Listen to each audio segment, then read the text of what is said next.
खाने काबा का मंजिल ऐ खुदा दिखला मुझे, खाने काबा का मंजिल ऐ खुदा दिखला मुझे, मक्का और शहरे मदीना देखने को दे मुझे, मक्का और शहरे मदीना देखने को दे मुझे। शौक़ आतिश से तड़पता हूँ सदा मैं बेकरार, शौक़ आतिश से तड़पता हूँ सदा मैं बेकरार। हाज़िरी शहरे मदीना कब नसीबे हो मुझे, हाज़िरी शहरे मदीना कब नसीबे हो मुझे। गुंबदे खदरा दिखा दे रोज़े अतहर मुझे,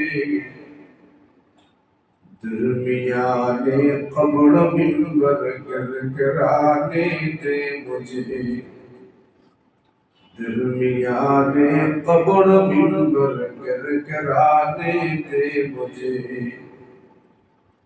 रोज़े अक़दस दिखा कर अश्क में दे नवार, मिस्ल अबू बकर उमर उस्मान अली यार मुझे। रोज़े अक़दस दिखा कर अश्क में दे नवार, मिस्ल अबू बकर उमर उस्मान अली यार मुझे। मुहतरम हाज़िरीन, महान अल्लाह पाकेर दरबारे कालिमात शुक्र যে আল্লাহ আমাকে আপনাকে দুনিয়ার সমস্ত কাজ থেকে ফারেক করে, গুনার পরিবেশ থেকে হেফাজত করে, রব্বে কায়নাতের অন্যতম একটি বিধান জুমার নামাজ আদায় করার লক্ষ্যে বিভিন্ন মহল্লা বিভিন্ন এলাকা থেকে আল্লাহ তাআলা আমাকে আপনাকে যাচাই বাছাই করে আল্লাহর এই পবিত্র ঘরে আসার বসার তৌফিক দান করলেন। তাই রব্বে কারীমের দরবারে কালিমাত শুকর আদায় করি আলহামদুলিল্লাহ।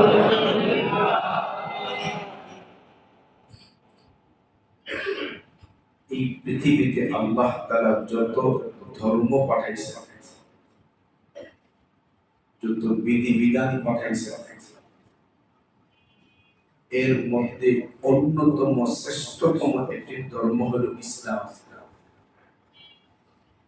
আল্লাহ নিজে বলেন, ইন্নাদ দীনা ইনদাল্লাহিল ইসলাম, আল্লাহর কাছে সবচেয়ে গ্রহণযোগ্য, আল্লাহর কাছে সবচেয়ে মনোনীত ধর্ম হলো ইসলাম। এই জমিনে খ্রিস্ট ধর্ম আছে, যদিও এর বিধিবিধান এখন বাতিল। এই জমিনে ইহুদি মতবাদ আছে, যদিও এর মতবাদ বা বিধিবিধান বাতিল, কিন্তু এগুলো আল্লাহর পাঠানো ধর্ম। আল্লাহ তাআলা বলেন, আমি যত নীতিমালা পাঠাইছি সমস্ত পাঠানো নীতিমালার মধ্যে সবচেয়ে শ্রেষ্ঠ ধর্ম হলো ইসলাম। মহব্বতে আবারও বলি সুবহানাল্লাহ।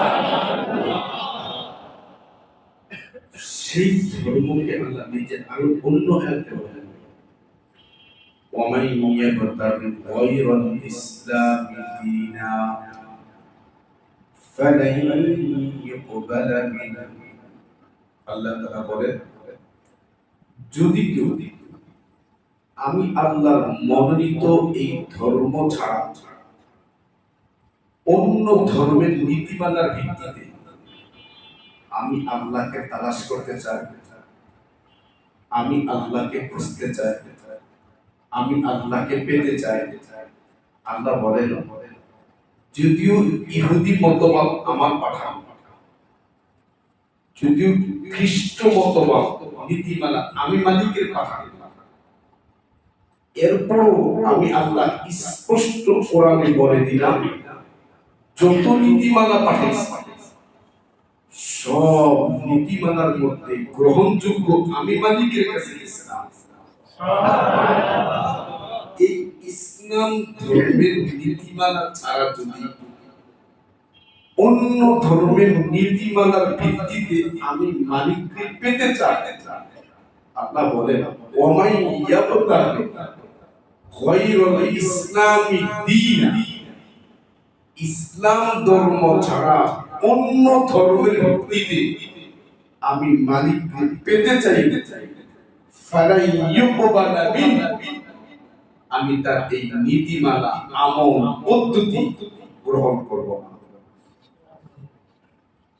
তাহলে আল্লাহ তাআলা অন্য ধর্ম পাঠাবার পরেও কোন ধর্মের নীতিমালা আল্লাহ গ্রহণ করবেন, কোন ধর্মটা আল্লাহর কাছে পছন্দ, এটাও কিন্তু পরীক্ষার ময়দানে আল্লাহ আমাকে আপনাকে জানায় দিয়েছেন। আল্লাহ রাসূল বলেন, এই গ্রহণযোগ্য মালিকের কাছে ইসলাম ধর্মটা গ্রহণযোগ্য, এই ধর্মটা 5টা খুঁটির উপর দাঁড়ানো। কয়টা খুঁটি? রাসূল বলেন, قال النبي صلى الله عليه وسلم بني الإسلام على 5: شهادة أن لا إله إلا الله وأن محمدا رسول الله وإقام الصلاة وإيتاء الزكاة والحج والصوم رمضان। আল্লাহর পয়গম্বর বলেন, এই মনোনীত ইসলাম ধর্মটা 5টা খুঁটির উপর দাঁড়ানো। 1 নাম্বার খুঁটি হলো, আল্লাহ রাসূল বলেন, বুনিয়াল ইসলাম আলা 5: শাহাদাতি আল্লা ইলাহা ইল্লাল্লাহ ওয়া আন্না মুহাম্মাদার রাসূলুল্লাহ। ইসলাম ধর্মের এই কাজ, ইসলাম ধর্ম নামক এই ঘর 5টা খুঁটির উপর দাঁড়ানো। এর প্রথম খুঁটি হলো আল্লাহর প্রতি ঈমান, নবীর প্রতি বিশ্বাস বা আকীদা। ঈমান ইসলামের প্রথম খুঁটি। আল্লাহর প্রতি, রাসূলের প্রতি এই বিশ্বাস স্থাপন, এই মনোনীত আল্লাহর ইসলাম ধর্মটাদের মনোনীত গ্রহণযোগ্য, এই গ্রহণযোগ্য শিখ ধর্মের প্রথম ভিত্তি। 2 নম্বর, ওয়া ইকামিস সালাহ, 2 নম্বর নামাজ কায়েম করা, সমাজে নামাজ প্রতিষ্ঠা করা। নামাজ কায়েমের ব্যাখ্যা, নামাজের ওয়াজিব যে, নামাজের কয়টা ওয়াজিব, নামাজের কখন কিভাবে সুন্নতে মুআক্কাদা পড়ে, নামাজের ফরজ জাহিরি ভিতরে পড়ে, এই যে কিছু নামাজ কেন্দ্রিক কিছু মাসলা মাসাইল আছে, বিধিবিধান, এই বিধিবিধানগুলো ঠিকঠাক জেনে আমলের মাধ্যমে প্রয়োগ করে নামাজ পড়াকে নামাজ কায়েম করে। অনেক সমাজে থাকে নামাজ একটা ভুল হয়েছে, এই ভুলের সমাধান কি নিজে বলতে পারে, অথচ আমি মুসলমান। এটা আমার ইসলামের দ্বিতীয় ভিত্তি, দ্বিতীয় খুঁটি। কিন্তু আমার অনেক ভাইয়ের কাছে জরুরতে মাসআলা নামাজ, নামাজের যে জরুরি মাসআলা, আপনি একবারে নামাজের গভীর থেকে গভীর মাসআলা জানা জরুরি না, টু দি পয়েন্ট। ওযু কেমন হবে, নামাজ কেমন হবে, নামাজের ওয়াজিব ছুটি কি করতে হবে, এটি আমাদের একবারে হাতের নাগালে সহজ। এই বিষয়গুলো জেনে জেনে নামাজ পড়া, আদায় করা, এটাও নামাজ প্রতিষ্ঠা করা ব্যাখ্যা। আরো একটা আছে, এটা হলো ইসলামের দ্বিতীয় ভিত্তি। 3 নম্বর ইকামিস সালাত, 3 নম্বর ওয়া ইতাইস যাকাত। যাকাত ইসলামের অত্যন্ত গুরুত্বপূর্ণ মালি লাইন। মালের ব্যাপারে, মালের দ্বারা যত নেকি আমরা কামাই, সমস্ত মালের মাধ্যমে যত নেকি আমি আপনি উপার্জন করি, সমস্ত মালি লাইনে ইবাদত করার প্রথম আদিয়া যাকাত। মাল সংক্রান্ত যত ইবাদত আছে এর মধ্যে গুরুত্বপূর্ণ পয়েন্ট যাকাত। এই যাকাত আদায় না করে এই খুঁটি ভেঙে যায়, নামাজ আদায় না করলে খুঁটি ভেঙে যায়। আমি আপনি ঘর নির্মাণ করতে গেলে একটা খুঁটি দুর্বল হইলে জীবন ভর কলিজা ধর করে কোন দিন জানি ঘরটা ভেঙে পড়ে। আমার আপনার ইসলামের একটা গ্রহণযোগ্য ধর্ম আল্লাহর কাছে, এই ধর্মের কোন একটা খুঁটি যদি আমার আপনার আমলের একেবারে ভেঙে যায়, আমার আপনার ঈমানের ঘরে কি অবস্থা হবে, এটা আমরা অনেকে অনুধাবন করি। ইসলামের 3 নম্বর হলো যাকাত, 4 নম্বর ওয়াল হজ, 4 নম্বর হজ। This is serious question. হজ ইসলামের হাদিসের বর্ণিত নিয়ম নীতিতে 4 নম্বর খুঁটি। হজের মৌসুম চলছে, হজ অত্যন্ত দামি একটা ইবাদত, এমনকি একটা প্রেমের সম্পর্কের ইবাদত। রমজানের পর হজের বিধান মানে ব্যাখ্যা। রমজানের একটা মাস আমরা প্রত্যেকে জানি, আমাকে আপনাকে বানানেওয়ালা আল্লাহ। খাবার আল্লাহ কোনো খাবার দাবার করে। মানুষ যখন কোনো মেয়ের সাথে সম্পর্ক হয় বা কোনো ব্যক্তির সাথে সম্পর্ক হয়, তখন তার প্রেমের সর্বোচ্চ পরিচয় দেওয়ার জন্য, বুঝাবার জন্য এমন কিছু কাজ করে, তুমি যা করবো আমি তা। সে হলুদ জামা পরে, ছেলে হলুদ জামা, ছেলেটা যা পছন্দ করে মেয়েটা হুবহুব তা পছন্দ পরিচয় দেয়, আমি এটা পছন্দ করি। কেন? আমি তোমার রাগ করে 3 দিন খায় না তো মেয়েটাও বোঝে আমি তুমি শুরু করো আমি শুরু। তো রমজান মাস 12 মাসের মধ্যে 11 মাস বান্দা খাইছে, আল্লাহর বিধান মতো বান্দা কেমন জানে মালিক বুঝায়, মালিক তুইও খাস না আমিও খাই। যখন কোন ছেলে শোনে একটু কথা কাটাকাটি হচ্ছে, বান্ধবীরা 3 দিন খায় না, তো ওই প্রেম থাকলে ওই ছেলে হুশ থাকে, তার সর্বোচ্চ উজাড় করে যায় আমি তোমার। তো বান্দা যখন মালিকের সামনে না খায়া দেখায়, মালিক তুইও খাস না আমিও খাই না, তো মালিক বলে প্রেম তো বাড়ছে, আয় প্রেম বাড়লে এক সময় সাক্ষাৎ করতে মন চায়। তো আল্লাহ তাআলা বলে না খায়া একবার দেখাইছিস তো, চল বাইতুল্লাহ আমি তোকে মোলাকাত দিলাম। এজন্য রমজানের পরে হজ, হজের ব্যাপারে আল্লাহ তাআলা বলে ইন্না আউওয়ালা বাইতিন উদিআ লিন-নাস। পৃথিবীর খারাপ কাছে ইন্না আউওয়ালা বাইতিন উদিআ লিন-নাস। আল্লাহ তাআলা বলেন, নিশ্চয়ই পৃথিবীর প্রথম ঘর আমি আল্লাহ রাখছি লিন-নাস, মানুষের জন্য। পৃথিবীর এত সুপারস্টার, কত জাঁকজমকপূর্ণ, অর্থকরী সহ যে দিক দিয়ে বলে এরকম অনেক ধর্ম আছে, বড় চাকচিক,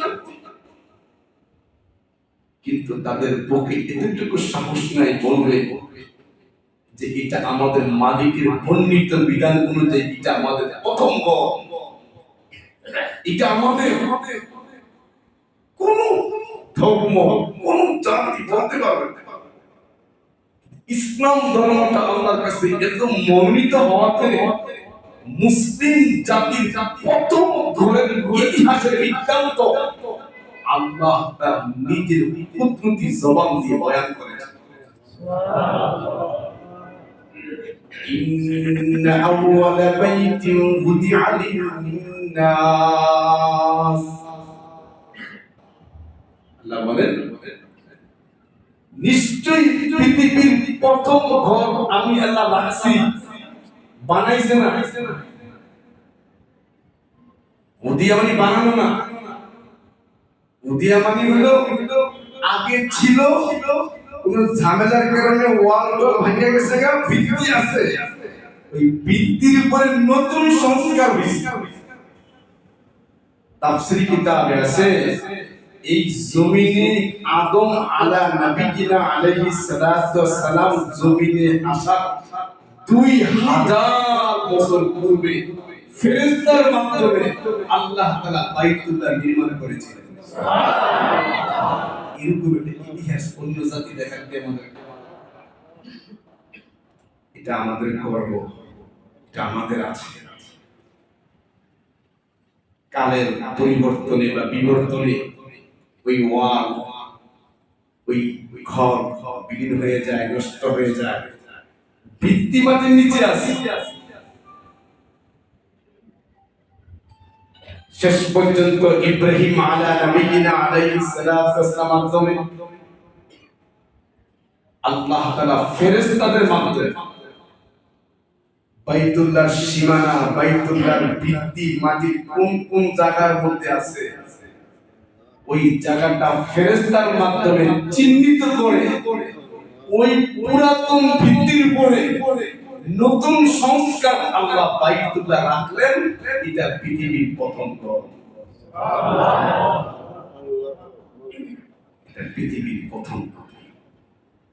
এই জন্য বলা হয় শাওয়াল, জিলকাদ, জিলহজ, এই তিনটা মাসকে হজের মাস বলা হয়। হজের মাস। এমন কোন মুমিন নাই, ঈমানদার, তার দিলের মধ্যে বাইতুল্লাহ যাওয়ার আকাঙ্ক্ষা নাই। মনে হয় না কেউ আছে, থাকে ঈমানে জানান আছে, টাকা থাকুক বা না থাকুক, ঈমানদার বাইতুল্লাহ যাওয়ার কল্পনা বা চিন্তা নাই, হতেই পারে। মানুষ না শুধু, এই পৃথিবীর অসংখ্য মাখলুক, পিঁপড়া, কবুতর, অসংখ্য মাখলুক পর্যন্ত জমিনে বিচরণ করে, এদের দিলের মধ্যে বাইতুল্লাহ দেখার আকাঙ্ক্ষা মানে বিরাজ করে। আল্লাহ বাইতুল্লাহ দেখবার চাই।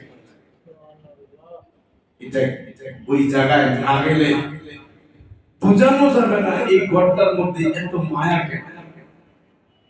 কালো গিলাফে একটা ঘর, ইট পাটকেল দিয়ে তৈরি করা, খোদার কসম, খোদার কসম, এই বাইতুল্লাহ কালো গিলাফে ঘরটা দিনে 24টা ঘন্টা তাকায় থাকেন, কোন ঈমানদার বলবে না আমার ভালো লাগে না, বলবে না।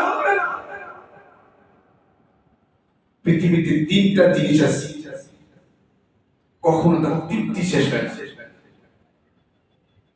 কখনো তৃপ্তি শেষ হয় না। এক নম্বর পানি, পৃথিবীর আসলে কেউ বলে না পানি সব লাগে না,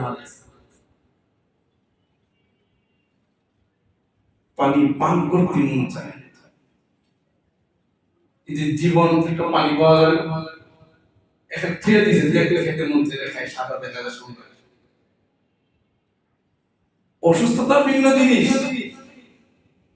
পানি আল্লাহ তাআলা এমন করে তৈরি করছেন, 60 বছর পানি পান করতেছেন। কেউ বলছে এই পানি শরাব ভালো লাগে না, শরবত ভালো লাগে না, বহু করে বলছে। রং চেঞ্জ, এক গ্লাস খাইছেন, না না সাদা পানি দাও, আল্লাহর কুদরত, স্বয়ং আল্লাহর কুদরত। সাদা পানি কি আপনি অন্য ভাবে আইটেম করে খাচ্ছেন? একবার খাবেন, দুইবার খাবেন, তিনবার খাবেন, পরে বলবেন না সাদা পানি। এই জন্য মরণ কালেও পানি পান করতে মন চায়। 2 নম্বর, পৃথিবীর আকাশ পানে যতই তাকাবে না, কেউ বলবে না আকাশটা না আজকে ভালো লাগে। হ্যাঁ, ডান দিকে তাকাবেন এক রং, মজাই লাগে, এত সুন্দর রং দিয়ে তৈরি করলো কে? আবার যখন বাম দিকে তাকাবেন আরেক রং, এরকম করলো কে? অনেক নীরবে তাকায় থাকে, এত সুন্দর আকাশ। যখন পিছনে তাকায় আরেক রঙের রং। আজ পর্যন্ত এমন পৃথিবীতে বোকা পাওয়া যায় না যে আকাশে জীবনে একবার তাকায় না, ভালো লাগে না। নিজের বাড়ির ছাদের দিকে তাকায় না বহু মানুষ আছে, রংটা ভালো লাগে, পাল্টাইতে হবে। রংকে কত কারুকার্য করে, 2 বছর পরে কারুকার্য পাল্টায়, তাকায় না, ভালো লাগে না।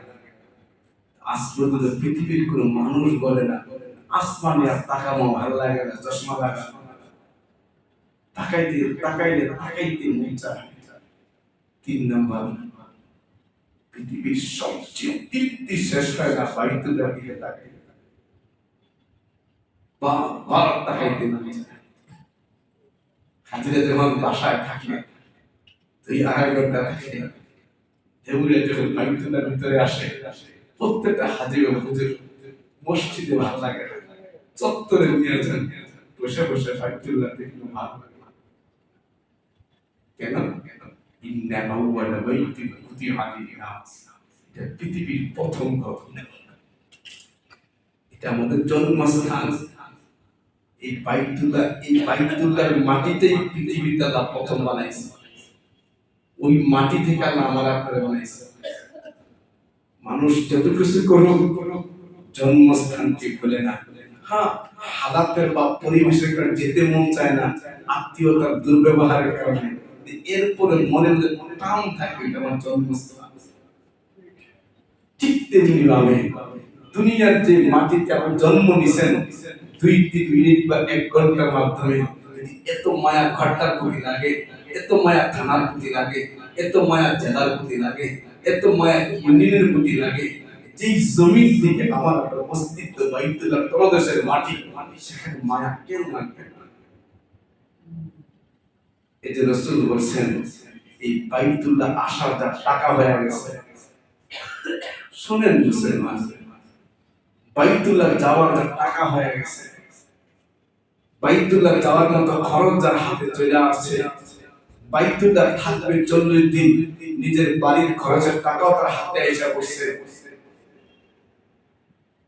সে সুস্থ ছিল 1 বছর, সুস্থ ছিল পরের বছর, সুস্থ ছিল এরপরের বছর, 5 বছর, একেবারে 5 বছর, 5 বছর টাকা ঘুরেছে,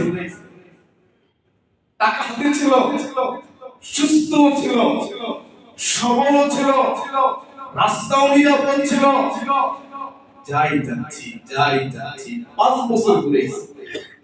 আল্লাহ রাসূল বলেন হাদিসে কুদসি, 5 বছর বিলম্ব করার কারণে রব্বে কারীম তার কুদরতি জবান দিয়ে ওই লোকটাকে বলে তুই মাহরুম, তুই বঞ্চিত, 5টা বছর সুস্থতা দিলাম, 5টা বছর সুযোগ দিলাম, তুই আমার বাইতুল্লাহ আসতে পারলি না? ওরে ভাই, কমিশনারের কাছে গেছে একটা প্রস্তাব নিয়ে, আমার খুব দরকার, আপনার ফাইলটা ফিক্কা দিয়ে ফালায় দিছে। কতটুকু মালুম? কত লোকের পায়ে ধরবেন? লোকের পায়ে হয় না, রাতের বেলা বাড়ি হাদিয়া নিয়া ওই ভাইয়ের পা ধরে ধরে ভাই কান্নামারি করে ধরে মাহরুম করেন না।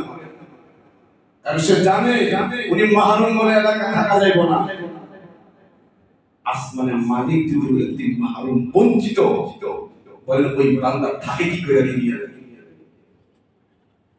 এক রায় আরেক রায় রাসূল বলেন যে বাইতুল্লাহ যাওয়ার টাকা হইছে পৃথিবীর প্রথম কোটা দেখার টাকা হইছে, এখানে সর্বনিম্ন 6 লাখ হয়ে গেছে। রাসূল বলেন বাইতুল্লাহ আসলো না, এই মুহূর্তে মারা গেল।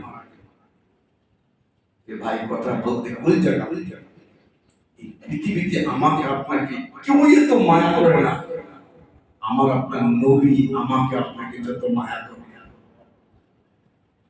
যদি আমাদের বুঝে আসে না বিষয়টা, এটা অনুধাবনে আসে না আমাদের। কারণ অনুধাবন ওই দিন আসবে যেদিন বাস্তবে নবীর মহব্বতটা দেখবো হাসরের মাঠে। আমরা তো নবীর মহব্বত অনুভব করি, আমরা মুখে কিছু বলি নবীকে মহব্বত, এটা মুখের কথা, এটা দিলের কথা। কিন্তু আল্লাহর রাসূল আমাকে আপনাকে মহব্বত। হ্যাঁ, কোরআনে আছে আজিজুন আলাইহি মা আনিতুম হাবিব। আল্লাহ নিজে বলেন নবী তার উম্মতকে এই পরিমাণ লালায়িত, আমাদের নবী আমাদের প্রতি এই পরিমাণ আকাঙ্ক্ষিত, আমাদের নবী আমাদের প্রতি এই পরিমাণ মায়া। আল্লাহ নিজে বলেন যদি এই আখির নবীর উম্মত হাঁটতে গিয়া চলতে গিয়ে হুজুরকে পড়া যায়, এই হুজুরকে পড়াতে ব্যথা পায়, এই ব্যথা তো আমার নবী কষ্ট পায়, আমার উম্মত ব্যথা পাইছে। পৃথিবীর কেউ এই মায়া আপনারা করেন। বাবার কথা মতো কাজ না করলে তেজ্য করে দেয়, রাসূল আমাকে আপনাকে তেজ্য করেন। এত মায়া বিরসে উম্মতের প্রতি রাসূল মায়া। মরণকালে প্রত্যেকটা মানুষ নিজের আত্মীয়র খবর নেয়, এগুলো আমাদের কাছে গল্প মনে হয়, এটা গল্প না। মরণকালে রাসূলের সত্যই ছিল জিবরাইল আমি তো চলে যাব, মালিকের মোলাকাতে যাব। আমি নবী যদি মালিকের মোলাকাতে না যাই, আমার মালিকের কথা বুঝেন রাসূল ওই মুহূর্তে জিবরাইল আমি যদি আমার মালিকের মোলাকাতে এই মুহূর্তে যাইতেই তো হবে, কিন্তু আমি এই মুহূর্তে যদি মালিকের মোলাকাতে না যাই, আমার মালিকের শান শওকতে কমবে না। কিন্তু আমার উম্মত যদি আমাকে না পায়, আমার উম্মতের জীবন বরবাদ হয়ে যাবে। উম্মত যাবে কাছে,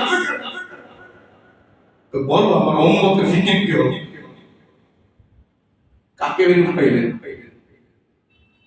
সেই মায়া নবীকে আল্লাহ আত্মস্থ করছে। হাবিব টেনশন নেই, আপনাকে জমিন থেকে উঠে নিয়ে আসবো ঠিক, কিন্তু আপনার ঈমানদার বান্দাবানের জিম্মাদারি আমি আল্লাহর হাতে।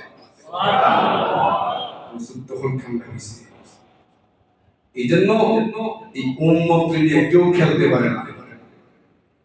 আমাদের গালি দিবেন দেন আপনারা, এই উম্মতের আপনার উম্মত নিয়ে এই পৃথিবীর কোন চক্র, এই পৃথিবীর কোন দল আর মত ইসলাম নিয়ে খেলবে, কোরআন নিয়ে খেলবে, উম্মত নিয়ে খেলবে, এদেশের জাগ্রত উলামায়ে কেরাম বুকের পাতা রক্ত দিবে, খেলতে দিবে না দিবে। আল্লাহ দায়িত্ব নিছে তো এটা, খেলতে দিবেন। অনেকে খেলতে আসছে, ওর জীবন যৌবন জিন্দেগি বরবাদ হয়ে গেছে, ইসলাম আজও টিকে আছে। এই হজ নিয়ে কত কটূক্তি করছে, অস্তিত্ব দুনিয়ায় নেই তার এখন। হজটা এখনো চলছে, বুঝেন নাই কিছু? কত বড় হাইব্রিড নেতা কত মন্তব্য করছে, এই লোকটা কি বেঁচে আছে না মরে আছে কেউ জানে না এখন। হজ তো ঠিকই আছে, সব নিয়ে খেলা যায়, এই নিয়ে খেলতে মুসলিম কারণ এটার জিম্মাদারি কার হাতে? কার হাতে? দুর্বল তো কোনো লাইনে নয়, ধরা আছে কারো কাছে? আল্লাহ নিজে বলছে হাবিব টেনশন করে জিম্মাদারি আমার। সেই মায়াবী রাসূল তার পবিত্র জবান দিয়ে বলে, যার বাইতুল্লাহ আসার খরচ হয়ে গেছে কিন্তু আসতে পারলো না, ইন্তেকাল হয়ে গেল। রাসূল বলেন তার ইন্তেকালটা ইহুদির হালাতে হোক বা খ্রিস্টানের হালাতে হোক, আমি নবীর কিচ্ছু আসে না, কিচ্ছু আসে না, কিচ্ছু আসে না। কথাটা কত ওজন, যে নবী আমার আপনার জন্য আরশের জায়গা, আমার আপনার অপেক্ষা শুয়ে রয়েছে, সেই নবী বলে আমার উম্মতটা ইহুদি হয়ে আমল কিচ্ছু আসে না, নাসারা হয়ে আমল কিচ্ছু আসে না। আমার রাসূল বলে আমার উম্মত ভাবতে পারে এত টাকা খরচ করবো তো করবো, লাভটা হবে কি? তো রাসূল বলে লাভটা হবে জানতে চাও? তাবিউ বাইনাল হজ্জ ওয়াল উমরা فإنهما ينفيان الفقر والذنوب। আল্লাহর পয়গম্বর উম্মত বাইতুল্লাহ টাকা খরচ করে যাইবা, যদি তোমার ইখলাস ঠিক থাকে, নিয়ত ঠিক থাকে, আমি নবী ওয়াদা দিলাম বারবার উমরা করো বা হজ করো, উমরা করো, হজে গেলা উমরায় গেলা টাকা খরচ। আল্লাহ রাসূল বলেন উমরার দ্বারা তোমার গুনাহগুলো পরিষ্কার হয়ে যায়, হজের দ্বারা গুনাহগুলো পরিষ্কার হয়ে যায়। গুনাহ তো পরিষ্কার করবেই তো করবে কিন্তু মানি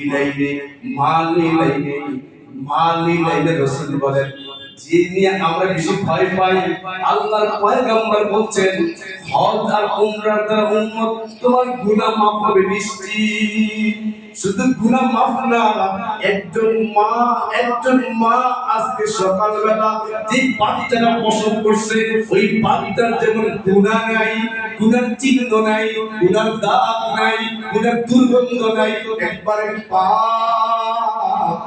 আল্লাহর পয়গম্বর বলেন আমার যে উম্মত বাইতুল্লাহ সফর করলো, হজ আর উমরা করলো, ওই আজকে সকালবেলা যে বাচ্চা প্রসব করছে তার যেমন জিন্দেগিতে গুনাহ দাগ নাই, ওই নবজাতক বাচ্চার মতো একজন উমরাকারীকে, একজন হাজীকে আল্লাহ তাআলা গুনাহ মুক্ত জীবন বানায়া দেয়। সুবহানাল্লাহ। শুধু গুনাহ মুক্ত তো বানাই, তোমার মাল যে খরচ হইছে, রাসূল বলে তোমার মাল যে বাড়বে, তোমার মালে যে বরকত হবে, এটা আমি নবী গ্যারান্টি দিলাম। সুবহানাল্লাহ। এজন্য এই দেশে অনেক ব্যবসায়ী, অনেক শিল্পপতি বিদ্যা করে খায়া মরছে, কিন্তু আজ পর্যন্ত ইতিহাসে পাই নাই বাইতুল্লাহ সফর করনেওয়ালা হাজী বিদ্যা করে গেছে। হ্যাঁ, এটি বাস্তবতা। আজকে দেখেন মাল কেমনে বাড়ে, পরে দেখ আমরা বিশ্বাস নাই, আমরা বিশ্বাস করি কি না না বাইতুল্লাহ যাম 6 লাখ যাইবো, 6 লাখের লগে আর 6 লাখ লাগা ছাড়টা খিসলু প্রত্যেক বছর 1 লাখ পাবো। ওই লাভ দেখে, ওই লাভ দিয়ে ছাড়টা খিসে ইচ্ছা সব কিছু করে বারাকটা 1 লাখ করে দিছে, 10 মাসে বারাক কে দিছে, আর পুলিশ দিয়ে কোনো মতে রেখে দিয়েছে। আমরা ঠিক এই না, রাসূল বলে না হজের টাকা হইছে, উমরা সফরের টাকা হইছে, বাইতুল্লাহ যাও, আরো আশ্চর্য হয়ে যাবে। রাসূল বলে ঋণে পড়ে গেছে, ঋণ ছাড়ে না, অনেক ঋণ। রাসূল বলে ঋণ ছাড়ে না তো কোনো মতে গোসায় বাইতুল্লাহ যাও, উল্টা ঋণ হিসেবে বাইতুল্লাহ কেমনে যাবে? বলে ঋণ বেশি তো বাইতুল্লাহ যাও। রাসূল ওয়াদা করছে হজ উমরা করলে টাকা বাড়ে, টাকা বাড়লে তো ঋণ পরিশোধ করতে পারবো। আবার আমরা সালাক আছে হুজুর, হজ কি ঋণ করে করা যায়? বাবা কি মাসালা খুঁজে শরীয়তের বিরোধী কাজ করে না। এরা জিজ্ঞাসা ভাই আপনি মেয়ে যে বিয়া দিচ্ছেন শুধুতে টাকা আনছেন জায়েজ আছে? কি ভাই এরকম গারেন্না নাই? ওনার মাস্টার শুনে মনে হয় উনি সুন্নতের খেলাফ কোনো কাজ করে না, তো সাতটা খেয়েছে না, রোডের টাকা নেই, তিন তো লাগে নেই, তখন হুজুরের জিজ্ঞাসা না, হুজুর সাতটা যে করবো ঋণ করে টাকা লমু, এটা জিজ্ঞাসা না, হজের বেলায় ঋণ করে হজ করা যায়, ঋণ করে বাড়ি করা লাগে, এগুলো আসলে জানার কথা না, এগুলো মালিকদের ফাঁকি দেওয়ার কথা। বাড়ির মহাব্বত আছে, তাই ঋণ পরিশোধ রাস্তা নাই, এরপর রাস্তা বাইর করে লাগবেই আমার। যখন মালিকের লোকে আমার সম্পর্ক গভীর হয়ে যাবে, ঋণ না আরো 7 সমুদ্র শিরোচাও মহাব্বত থাকবে। এর প্রথম কথা একটা মাসি আমাদের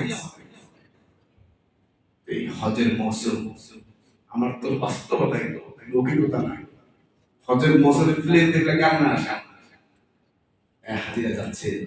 এই আজকে 3 তারিখ মে মাসের 9 তারিখ থেকে 24 সালে হজের প্রথম ফ্লাইট শুরু হয়েছে। এখন থেকে দোয়া কর, আল্লাহ জীবনে কি আর আছে, বাইতুল একবার দেখা কেমনি নিবেন আপনি জানেন।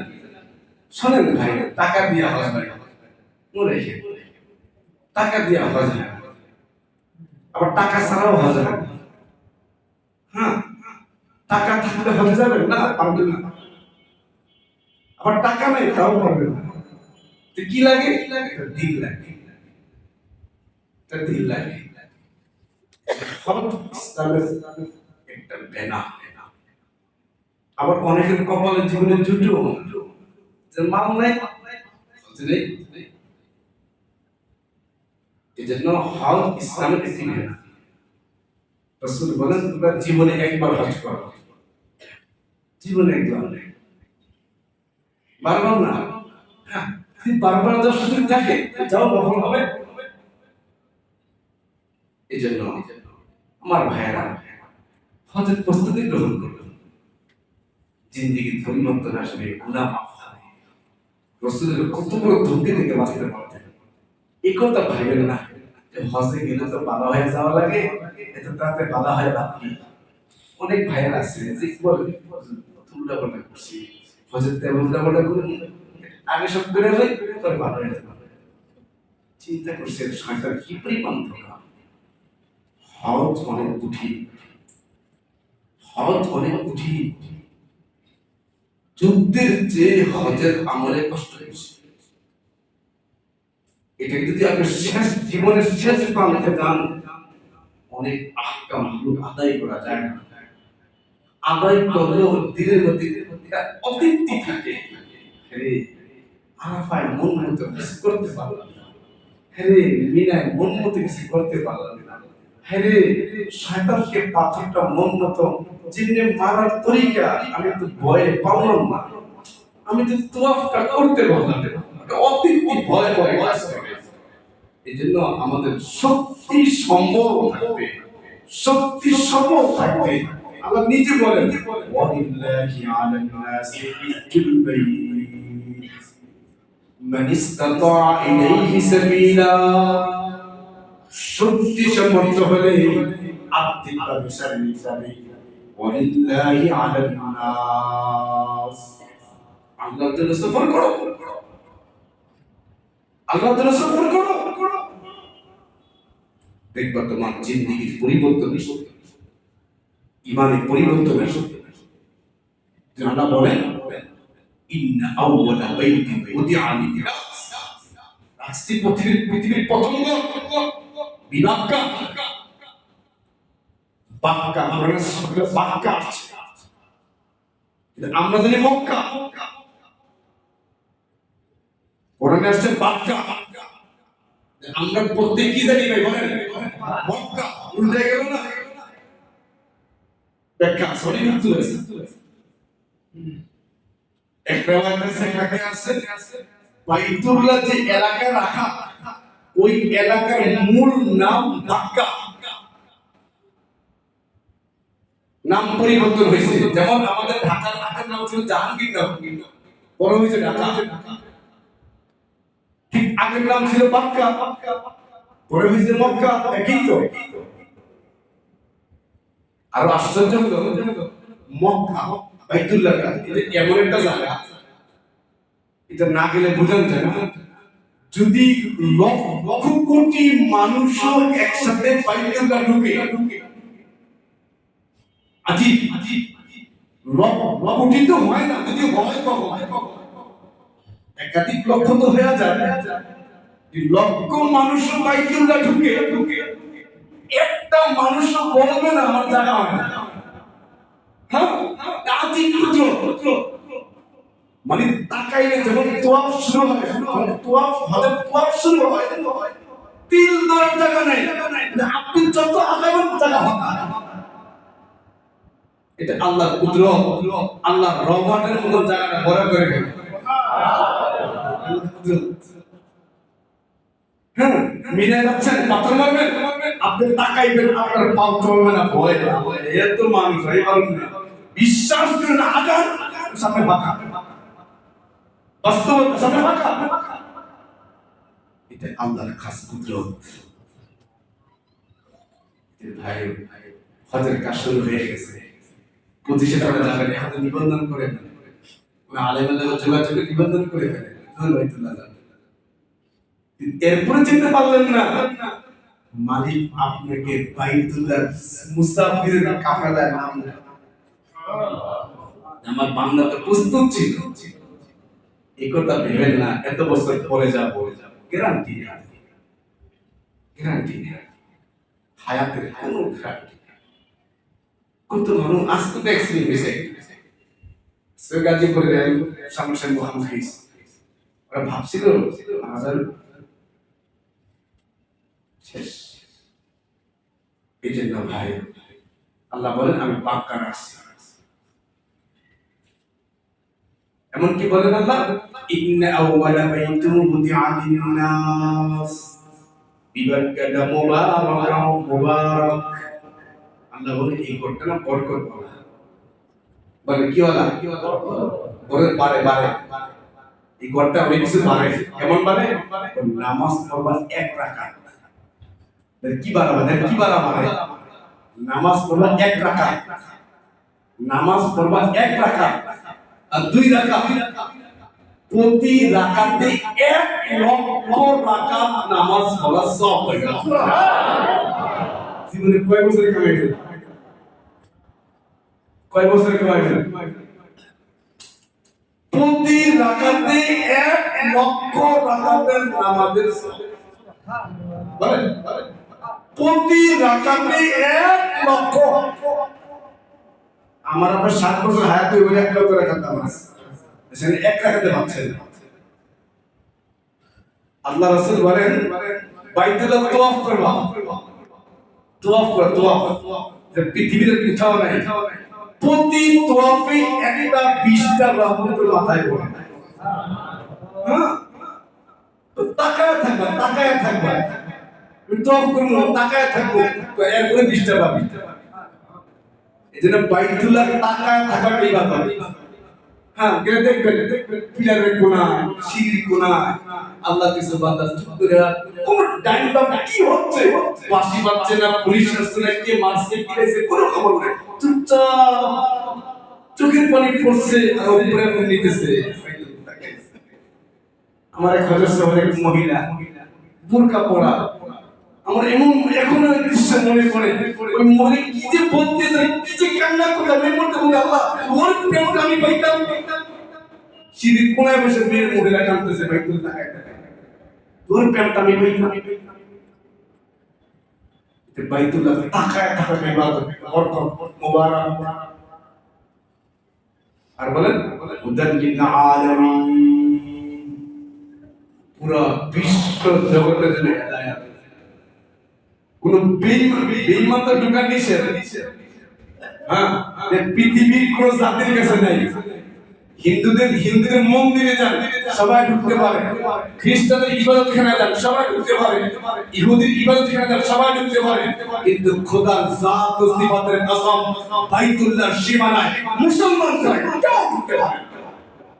এটা আমাদের শান।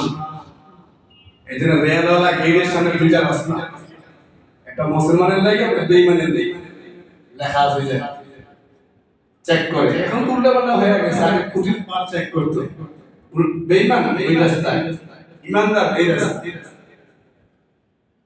রাস্তা ঢুকলো বাইতুল্লাহ আবার ঢুকবার পারে না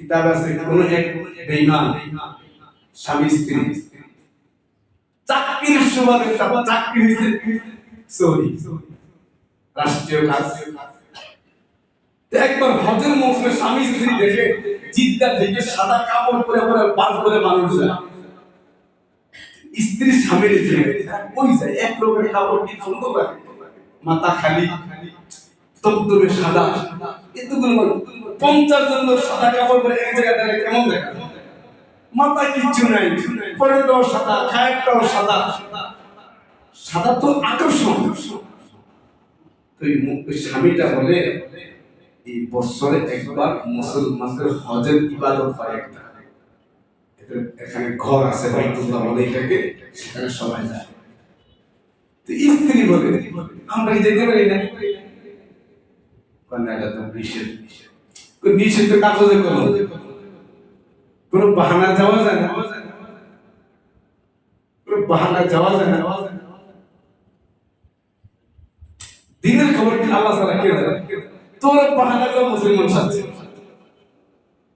স্বামী স্ত্রী মুসলমান বিশ্বাস করে বাইতুল্লাহর সামনে গিয়ে স্বামীটা দাঁড়ায় বলে এত সুন্দর ঘর তুইও বল আমি বলি লা ইলাহা ইল্লাল্লাহ মুহাম্মাদুর রাসূলুল্লাহ এরে এত সুন্দর ধর্মের নীতিমালা লক্ষ মানুষ একদম তোয়াজ করে কারো পায়ের সাথে পা মারি খায় না কারো গায়ের সাথে খা মারি খায় না কোনো হলুল্ল নাই ডাইনে জায়গা দাও বামে জায়গা দাও আমাকে জায়গা দাও কোনো আওয়াজ নাই কোনো পুলিশও নাই নিজ দায়িত্বে কি সুন্দর দৃশ্য এই দৃশ্যের ধর্ম হিন্দা হতে পারে না পরকালি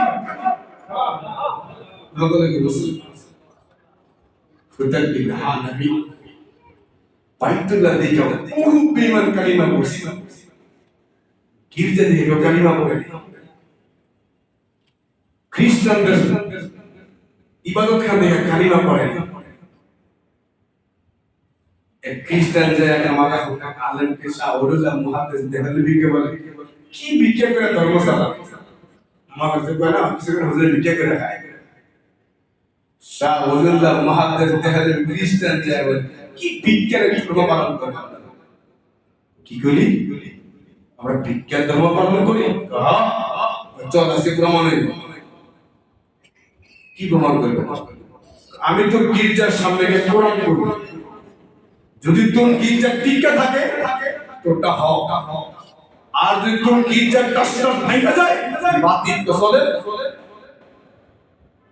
আমেন পৃথিবীর কারো কাছে শক্তি নেই শাহরুল্লাহ মুহাদ্দিস দেহলভি আল্লাহ কালাম করলাম নিয়া খেলা জন্ম আজকে খ্রিস্টানের গির্জার সামনে গিয়ে বলতেছে লাউ আনজালনা হাদাল কুরআন আলা জাবালিন রাআইতা খাশিআন মুতাসাদ্দিআন মিন খাশিয়াতিল্লাহ এতটুকু পড়তে দেরি লাউ আনজালনা হাদাল কুরআন আয়াতের শেষ পর্যন্ত পড়ার আগে পুরা গীতের অর্ধেক কষ্টের ভেঙে বেরিয়ে গেছে